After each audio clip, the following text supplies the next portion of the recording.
Just leaving the Starbucks here. I just finished talking about, again, the 4 horses we bought in Ontario, but I want to shift gears. Now, Ontario, the first sale is over, and we are 8 days from the beginning of the biggest. And I know I told you guys, I feel a little silly every time I say the biggest. That's why I said about Ohio, because for the stable, the biggest sale of the year is Ohio, I believe. But the biggest sale in harness racing is Lexington. Now, you can argue that, no, Harrisburg's the biggest sale. Okay, the most prestigious sale. And not by horses that get out of there, because Harrisburg's throwing a lot of great horses, and I don't have any idea the stats between Harrisburg and Lexington. But when you go to Lexington and then you go to Harrisburg, there is zero comparison between the two. Zero. It's not even scalable. Harrisburg is a little town in Pennsylvania that's okay. It's nice. Decent accommodations. But Harrisburg itself is a bit of a dungeon. Right, that big old Coliseum, and as much as it's a dungeon, it's still probably better than Timonium last year, and you're froze to death, the tent fell over, but they did what they had to, and great job last year, by the way, pulling that sale off. But Lexington, great food, great accommodations, great town. The sale is top of the food chain. There is no standardbred sales anywhere remotely in the neighborhood of Lexington. If you've never been to the Lexington sale, do yourself a favor and go at some point. Come this year. Come out to dinner with me. You can come look at all the horses. You know, every year I get emails from people saying, I didn't want to bug you at the sale. I'm going to tell you one thing. There's nothing I love more than hanging out with our clients, showing them why I look at a horse, what I find interesting in a horse, and then if they're there at night bidding on a horse, man, I love hanging out with all of our clients. And for you guys that come out to the sales with me, thank you. I like the company. It's a good company, isn't it? You get the best clients in the world. So Lexington, if you've never been, circle it all on your calendar. It starts next Tuesday. It runs for 5 days, and it is a great time to be had. So, what are we doing for Lexington? You guys know we have 3 things on the agenda. We have 2 buckets. I made it affordable for everybody. I couldn't go any lower than 50,000 US. I couldn't do that. It's very hard to do that. I'm thinking 3 horses. We can't buy 3 horses for 30,000 in Lexington. We may not be able to buy 3 horses for 50,000 in Lexington. But this is a place to get some quality animals. You guys know that. Obviously, I can tell by the way people are buying these buckets. The buckets were Ontario. Buying into these partnerships. This will be the exact same format as Ohio. We'll fill them up. We'll put the horses in them, and if I happen to overspend and I think that there's a horse that we should have, that we just don't have the cap space for, then I'll buy the horse. We'll put the horse outside of the partnerships. And before everybody asks, well, how do you decide which ones? It's mostly math. When we took that $60,000 out of the Ohio partnership, it was just simply 1 + 1 + 1 = 60,000, and that's how I did it. No other way. And please don't get bent out of shape and don't get all, well, I like this one, I like that one. No one knows. No one. It's no different than buying a bag of apples. You can inspect them all you want. No one knows which one tastes better than the other one. You're not going to have any idea which horse is better than the other any more than I will, or a blind guy sitting on a bench. No one knows. So don't get bent out of shape over it. We're just going to buy some quality animals, some quality pedigrees, some quality individuals. We're going to break them. We're going to train them down. We're going to give them the tools to be good horses. We're going to hope that they become them. Same as we do every year. So, on to Lexington, Kentucky. We have 3 distinct files we're going to open up. The first one is a partnership for $50,000. It is a $500 buy-in. And that will get you 1% of every horse we put into that $50,000 partnership. It's more than likely going to be 3 horses. So we're going to put 3 horses into that partnership. It might be 2. I'd rather not have 1. I think that's unfair to everybody. I think I'd like to have 2 or 3. It won't be more than 3, and I don't think it'll be less than 2.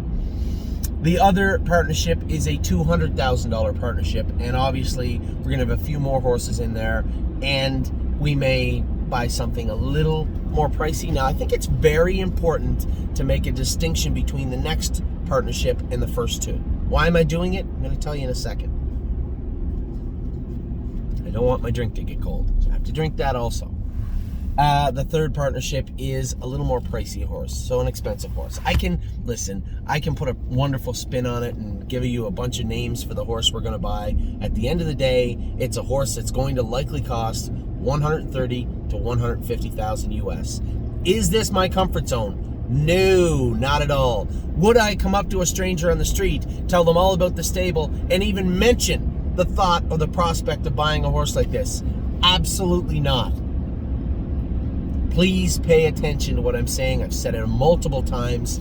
If you buy one for $130,000, $150,000, there is nothing saying it's going to be a decent horse. No one knows. Every time the pedigree looks stronger, the conformation looks stronger, even the video looks stronger, you're going to have to add zeros and decimal points to the horse's price. That's just the way it is. That's human nature. That's the way sales and open sales work. We were very fortunate. I've only ever bought one horse above 6 figures in my life. I think the most expensive one, we had a large group put together for a pacing filly that a bunch of people wanted. That particular horse. This 3 years ago. We bought her. She was no good. One of the owners bought everybody out and bred her. Nice filly. Just wasn't going to be a quality 2-year-old and maybe not even a quality horse. I don't think she ever raced. I think they just took her and bred her. And she was like $70-some thousand. Well, I bid on a number of horses that ended up over 6 figures, and I'll be completely full disclosure with you. None of them were ever any good. None of them. I followed some of them. Now, by not any good, that's a lie. One of them was Cool Clifford. I was going to pay a little over $100, and the vet that we had inspect Cool Clifford failed him. But again, vet checks are not the be-all that ends all, right? You can only say what the horses look like. You don't know how determined they are. Cool Clifford's got over 200 grand made. I didn't buy him. I didn't bid on him. There was a number of other horses I did bid on that are not good, and some of them were absolutely no good. So before you say, I want to get a 3-point blue chip, because, and keep in mind, we keep talking 3-point blue chip. He's got 3 lifetime starts, 2 wins in a mark of 55. If you drop dead right now, all he'd have is $15,000 made towards the $115 US that we paid for him. Yes, he's on his way to being a good horse. Yes, he's slated to go to the Breeders' Crown now in October, and we are very lucky to have him. But please don't think you're going to buy into an expensive horse and you're going to get a 3-point blue chip. You might get a dud. It happens all the time. So, with that out of the way, and I'm going to continue to push that narrative. You guys are big boys and big girls, same as I am. Yes, it's nice to have a horse that should be a world champion. Yes, it's nice to train down a horse with talent. Yes, it's nice to get your picture taken with a horse like 3-point blue chip in his 3rd lifetime start at 155. Yes, I get that. But there's a lot in between that winner's circle picture and the sale. A lot. So I just want to make sure everybody knows that. So and the reason I'm saying this is because I see a lot of names showing up on the list for the expensive horse. I'm just going to call it what it is. The expensive horse. A lot of names showing up on that list of people that I'm a bit surprised, not because I made any aspirations, as far as to how affluent you are, how much money you are. I don't care. I don't judge our clients like that. They're all the same. You guys are good people, and I love hanging out with you. I love doing business with you, and I certainly don't judge anyone. But I was a little surprised to see some of the names show up on that list. So, if you just want to get involved because it's exciting, it is exciting. I can guarantee you that. But please don't overreach just because you want to hopefully have a good horse one day. You start chasing good horses, the only thing you're going to find is poverty. So we're going to do the best we can, the way we always do it. Yes, we are going to buy an expensive horse in Lexington. Yes, that particular animal will likely be on day one. And yes, that particular animal will likely be $130,000 to $150,000 US. I have a list of about 10 horses on there. Now this is important, and it's only fair. And it is not exclusionary only for one reason, because this message will be meant for the people that buy into those buckets, right? Those, you gotta stop saying buckets now, that buy into those partnerships. For those of you who are in the expensive horse category, I am going to bring you a video today of all the horses I'm looking at. Now, the reason I'm going to do this is to open up a dialogue with you. These are the horses I'm interested in. What have you looked at? I can miss horses too. You show me a catalog of 900 horses and say, Anthony, are you sure you saw all of them? Are you sure you saw all the pages? Are you sure you looked at the videos? Did you go and put your hands on all of them? No. There's some horses I just looked at and said, didn't like that video or didn't like that page. But that's not to say that horse couldn't get a second look. Happens all the time. War Wee Yuri that I bought yesterday, I didn't go there to buy that horse. He was not on my list in any way, shape, or form. I looked at the page, said not affordable. He won't be affordable. Turned the page. It was only when I saw him, somebody pulled him out before the sale. My God, that's a gorgeous animal. I saw him in the back ring. Jesus, he looks good. Jumping around. I said, oh my God. And then to buy him for what we bought him for, that's how that storyline played out. And that happens all the time in Lexington and Harrisburg. Every sale. So I'm going to bring you a list of horses I'm looking at. These will be for the expensive horse list. Now, we can have a dialogue, you and I, anybody from those other lists also, 50 and 200. There's no point in me bringing you a list of horses that I'm interested in to fill those partnerships up. I have a list well over 100 horses over spanning 5 days of Lexington. 4 days of Lexington, 5 days of Lexington, that I'm interested in. The entire thing. So, and there's people out there that are, you might be looking for a racehorse. I believe there's a mixed sale also in Lexington. I've slated and stayed, and I've got a room booked for the last day also. I'm not just taking away our horses like, I don't want to keep using names like First Glance or I'm a Lovely Lady. I'm not just getting rid of them because that's the mandate or that's the policy or that's what I do. It's not. Totally different reason. Go back and look at the videos. Go back and look at the video I made today about why we're sending them to the sale and which ones are heading to the sale. It has nothing to do with the horse, nothing to do with the individual, and everything to do with the math associated with that individual. And not just the selling price. We're talking about the classifications, the saturation of the classes that they're in. So we have, now, I have to make it clear, I just muddied the waters on myself again like an idiot. There will be no race horses put into the 50, 200, or even remotely into the expensive yearling category. None of the horses, none of the partnerships that I just talked about will have any race horses in them. This will be above and beyond anything else, just so we're clear. So I'll bring the expensive horse partnership list, and if you want to be a part, take a long look at what we're doing and ensure that you want to be a part of that. This list is for a horse that will cost upwards of $130 to $150 US. So you're looking at about an $1,800 buy-in, maybe $1,700, a little lower, but a buy-in to get in. So I want everybody to pay attention to that. We have over half, and these are just names. I have over half spoken for. There's lots of people that said I might take 2 or 3 or 4 lots of that particular horse. So although I have half spoken for sure, that number might actually be around 60 or 70% right now. So I'm going to make a list up tonight. I did it last night. I went through all 5 days. I was very as frugal as I could be, looking and say, okay, this horse will be an expensive horse, but is this a horse that should fit in that expensive horse category? I believe the answer was yes. There's a lot of them. We are in Lexington. There's going to be tons of them.